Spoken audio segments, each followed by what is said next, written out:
David here from Figboot Today we're going to take a look at a pen that I have wanted for a very long time, but I never thought that I would actually own. Mainly because the retail price of this pen was about $800. And that pen is the Montblanc Meisterstück 149 right here. I ended up with this pen because I had discovered an estate auction in not too far away from where I lived, and it had a large number of high-end fountain pens up for sale. Several hundred pens, in fact. There was a large number of high-priced pens that are more artistic than really daily use pens. For example, they had the 5 available Pelikan 7 Wonders of the Ancient World limited edition series, many other limited edition series, many like David Oscarson designs, even a pen made out of a piece of the Titanic. So there was significant deals to be made, and that I was able to win the auction for the Montblanc 149 at about 60% off of the retail price. So I'll let you do the math, but needless to say, it was probably going to be the best price I would ever find for an unused, in-the-box 149. So I splurged and couldn't pass up the deal. So enough about that. Let's take a look at the actual pen. So here's the box, and inside the box is actually a very nice service guide, which really kind of waxes eloquently about the quality of the Montblanc brand. But I did actually learn a couple of things. One, first of all, Meisterstück in German means masterpiece. I don't speak much German, I didn't know that. And so also in regard to the numbering system that they use for their pens, the number 1 denotes a pen in the Meisterstück collection, and the number 4 stands for a pen with a piston mechanism, and then the number 9 denotes the nib size. So a 149 uses a number 9 nib, a 146 uses a number 6 nib. So the pen itself actually comes in this clamshell box, and when you open it up, it had my little tag inside. I was bidder number 330. And inside we have the some mystery black ink, and I kind of like how there's a hole in the padding and you could see the logo through there, so I kind of like that attention to detail. And then we have the actual pen itself. So we'll just pull this out. And the pen itself is a very large pen. It feels very substantial in your hand. It's made of high quality resin, and this particular model has the gold trim. I personally prefer the platinum trim, but for the price I picked this up, the gold works just fine. At the end of the cap is the classic Montblanc logo, and the clip is very tight but usable. If you actually disassemble this and unscrew the cap, this clip band is all one piece, and I've seen that on most Montblanc pens. It's all one solid piece. That at the end of the cap are 3 bands. We have 1 narrow and 2 broad, and on the broad band it says Montblanc Meisterstück Pix. It's a little hard to see on here, but P-I-X. The newer Montblanc pens have Pix, P-I-X, on the band as well as under the clip. You're really not going to be able to see it under the clip, but previously it said Germany under the clip, but now it says Pix.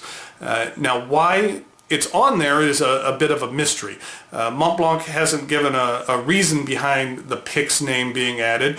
Pix is a name associated with some of the older mechanical pencils that Montblanc makes. So they haven't given a reason for it, and no one really quite understands why Pix is on there, but it is on the newer ones. The pen tapers down to another gold band, and then it has the piston mechanism. But it's a little difficult to see, but the pen actually does have an ink window in here. And once the ink settles down a little bit, you might be able to see it.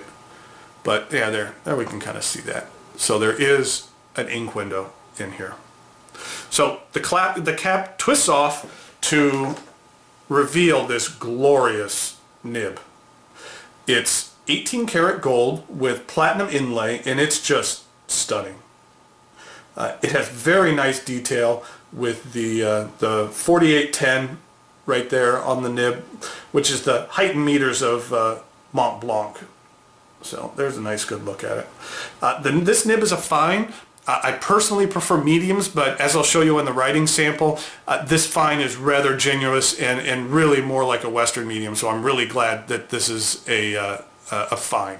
So it has a very wide, a very thick section with just a little slight flare at the end. And this isn't the longest section, so your fingers might rest a bit on the threads, but the threads aren't sharp at all and won't bother you. So the 149 is worthy to be called the flagship pen of Montblanc. I mean, it has classic looks. It feels substantial in your hand and is really a joy to write with. So there isn't really much that I don't love about this pen. So let's take a look at some measurements and then we'll do a writing sample.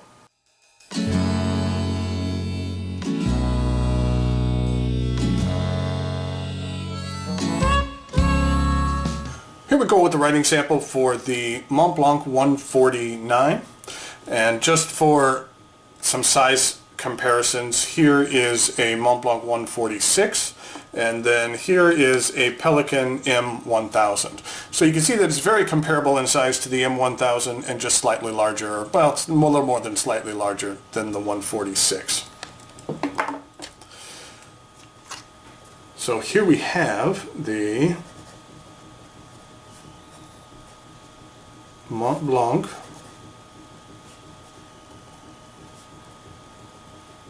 Meisterstück, don't forget the umlauts, 149, and this is in a fine, and the ink is Montblanc Mystery Black.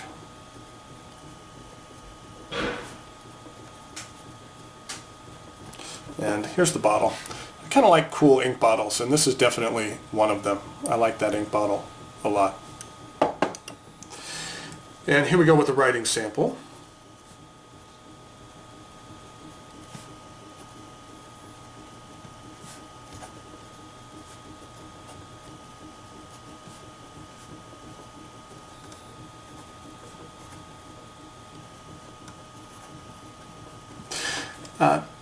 This nib is, even though it's a fine, it is very much on the medium size of fine.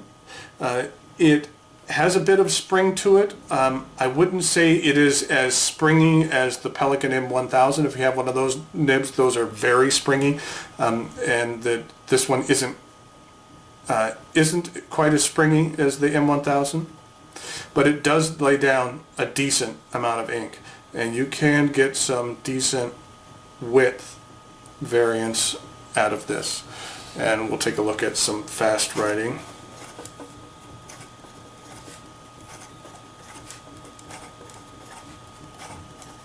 And it doesn't have an issue in keeping up. So the Montblanc the Montblanc 149 is something that I highly recommend. It's an excellent pen. There really isn't much that I don't like about it. So I appreciate you watching, and we'll talk to you later. Thanks. Bye.